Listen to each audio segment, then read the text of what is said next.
Before beat-em-ups were gritty, before open world games were popular, there was this little NES cartridge that let you punch dudes in the face, buy sushi, and level up your stats like an RPG game. Today, we're diving into one of the most chaotic, charming, ahead of its time games on the NES. Welcome to River City Ransom.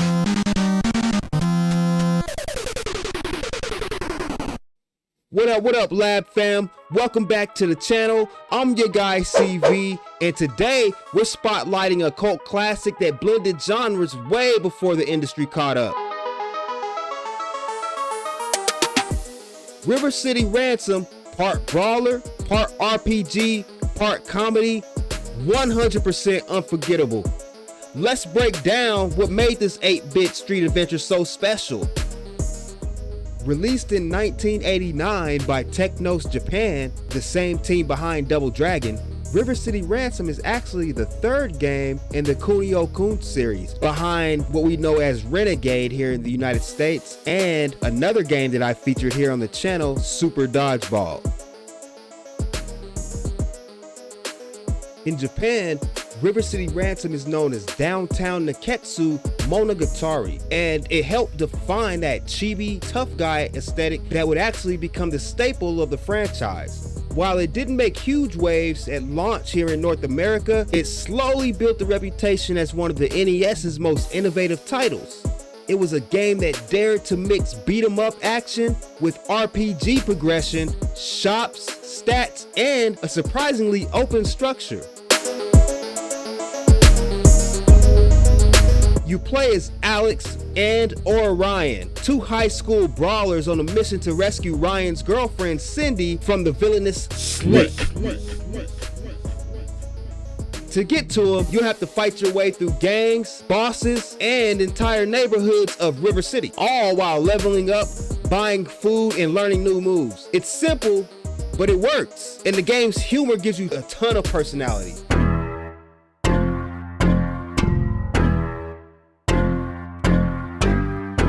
Alright, so let's break down the gameplay a little bit. First, you have your beat 'em up foundation. You can punch, you can kick, you can jump, you can grab weapons, you can grab your enemies when they're on the ground, you can use them as weapons, you can throw them, etc.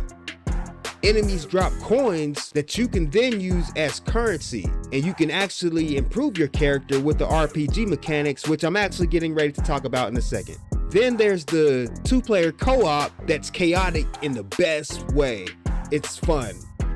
The RPG mechanic, stats like power, willpower, agility, and defense all can help you conquer your final goal, which is to save Ryan's girlfriend. You have books that can teach you special moves. You can go to the shops, buy some food, eat sushi, and these items can actually give you permanent boosts to your stats. Then there's the open-ended structure. You can explore River City in pretty much any order. You can grind for money, so if you are a grinder, there's that element to it. Then you can return to the shops and power up. The cool thing is, if you are the type that likes to go farm money, you can find a specific part in the game that you like to do that in.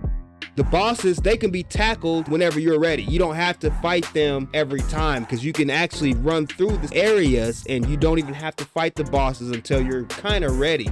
Now, this is a perfect blend of freedom and progression that was actually unheard of on the NES at the time. River City Ransom basically predicted the future of action RPGs.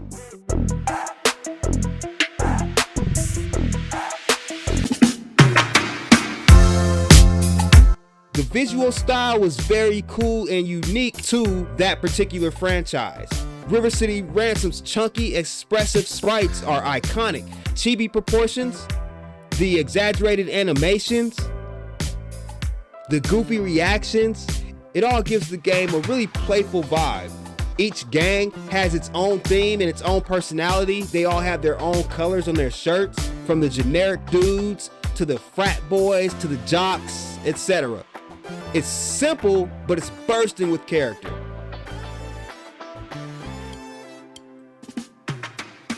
The soundtrack, it's classic Technōs. It's real punchy, it's energetic, and it's instantly recognizable. The tracks, they loop quickly, but they're catchy enough that you don't mind. The sound effects from the thwacks to the coins jangling on the ground, it's pure NES goodness.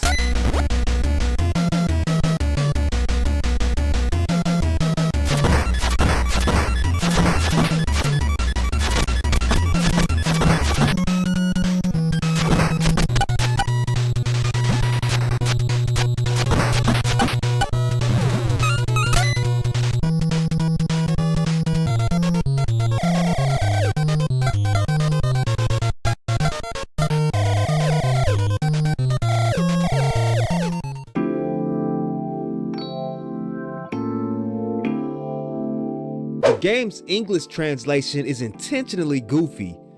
Lines like "barf" became legendary. River City Ransom was one of the earliest console games to feature persistent stat upgrades.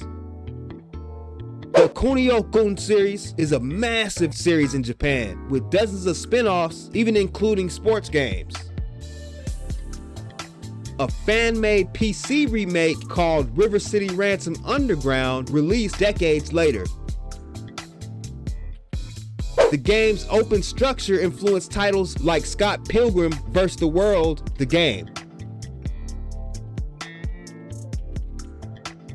River City Ransom didn't just age well, it became a blueprint. Its mix of humor, RPG mechanics, and beat-em-up action inspired an entire generation of indie developers. It's one of those games that even feels modern even today because it was so far ahead of its time. Some of my most memorable moments playing this game were simple things like buying a bowl of ramen and actually improving my stats. I just remember thinking about those things. Or accidentally hitting my co-op partner and starting a friendly fire war. Or unlocking dragon feet and becoming damn near unstoppable. And of course, the final climb to Slick's hideout in the high school. I mean, it's a perfect NES difficulty spike. River City Ransom is just one of those NES games that rewards you the more you put into it. It's funny, it's punchy, it's weird, and it's way more complex than it looks. If you've never played it, it's definitely worth visiting. I want to thank y'all for hanging out with your guy today, and if you enjoyed this retro showcase, make sure you hit like, hit the subscribe button, and absolutely let me know which classic you'd like to see next, because I love doing these. Until then, keep your stats high, keep your pockets full of coins, and your fists ready for action, baby. Nah, but peace, love, respect every time. One love, and J-Ho. Peace.